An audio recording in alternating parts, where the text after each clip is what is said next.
second question, what can you say about the motion of an object whose dt graph is a straight line parallel to the time axis? You can see, if I can say that this is a 10 kilometer point from home, at the first hour it is at 10 kilometers, second hour 10 kilometers, third hour 10, fourth 10. So the body is at the same position, fixed to one position throughout the passage of time, which means that the body is at rest. The body is stationary. The position of the body does not change with the change in time. So this graph tells that the body is at rest. And you can as well see that it is parallel to the x-axis. This is the x-axis. The third question, what can you say about the motion of an object if its speed time graph is a straight line parallel to the time axis? Here the previous question was distance time. Now we are being asked about the speed time graph, VT graph.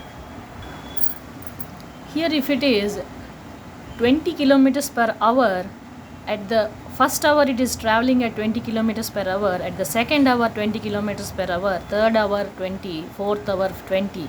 That is, the velocity is the same in spite of the advancement of time.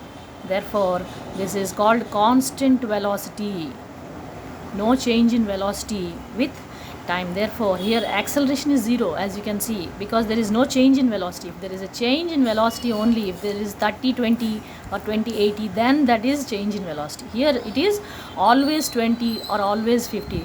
So the constant velocity means a equals 0. So this graph tells us the line parallel to the x-axis in a VT graph tells us that the body is moving with constant velocity.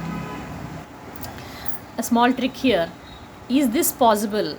The time at 10 o'clock, one body, the same car, is at a distance of 10 kilometers from your home, at the distance of 80 kilometers from your home, at a distance of 100 kilometers from your home at the same time.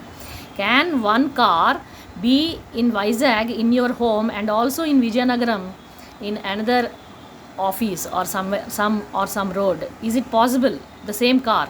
It is not possible. Therefore this graph is an impossible graph. This is a wrong graph. At the same time, a body cannot be at different distances. Therefore this graph is basically an error. It's not possible to have this kind of a graph in real time.